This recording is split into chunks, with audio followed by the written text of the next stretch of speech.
Pour commencer et être sûr qu'on parle tous de la même chose, on va faire un petit point sur qu'est-ce que c'est que le e-learning et qu'est-ce qu'on entend par parcours pédagogique en e-learning dans cette série de vidéos.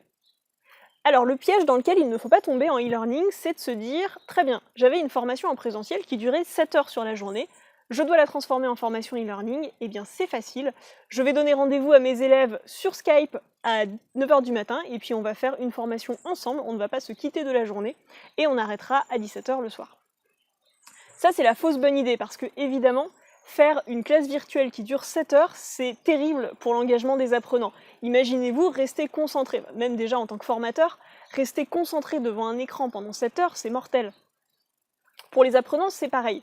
C'est pour ça qu'en fait, quand on parle de e-learning, on parle en fait d'un parcours qui va inclure différentes activités qui vont du coup permettre aux apprenants de rester concentrés et de se motiver à apprendre en étant stimulés par des activités différentes. La classe virtuelle, comme on en parlait tout à l'heure, donc cette idée de faire un Skype géant avec tous ces stagiaires, donc qu'on appelle classe virtuelle ou webinaire ou vidéoconférence. La classe virtuelle, c'est une des modalités du e-learning. Et la classe virtuelle, c'est très bien, parce que c'est ce qui va vous permettre d'avoir du lien avec vos stagiaires, de faire des sessions de questions-réponses, donc vraiment de remettre en place un petit peu l'interactivité qu'on a dans une formation en présentiel. Mais il ne faut pas faire que ça. Dans un parcours e-learning, en fait, il faut repenser votre formation pour qu'il y ait des étapes en asynchrone, c'est-à-dire avec des activités qui vont durer 5 à 10 minutes, comme des vidéos, des quiz, des textes, et puis des étapes synchrones, où là, vous allez tous être connectés ensemble pour interagir.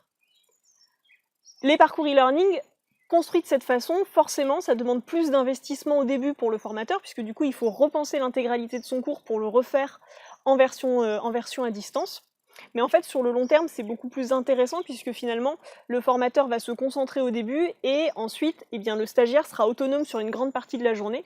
Et vous, en tant que formateur, vous allez pouvoir vous concentrer sur la partie interaction avec les stagiaires, qui est forcément beaucoup plus intéressante. Cela étant posé, qu'est-ce que c'est qu'un bon parcours e-learning? Est-ce qu'il y a des recettes magiques?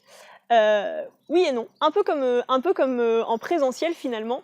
Ce qui compte, c'est tout d'abord votre style, tout d'abord ce que vous avez à transmettre à vos stagiaires. Donc ça, c'est des choses que vous allez devoir expérimenter.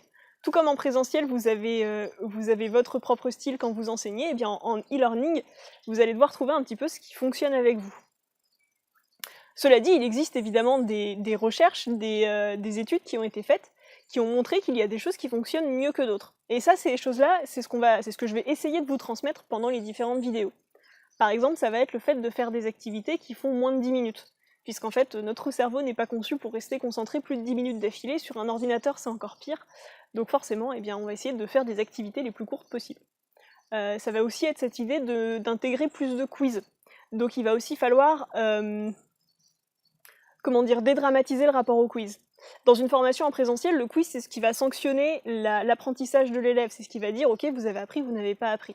En e-learning, le quiz, il ne faut pas forcément le noter. Ça va plutôt être cette idée, en fait, pour l'élève, de se dire « Ok, je viens de passer 10 minutes devant mon écran, qu'est-ce qui s'est passé? Qu'est-ce que j'ai fait ?» Je vais faire un effort actif de mémorisation et d'ancrage mémoriel.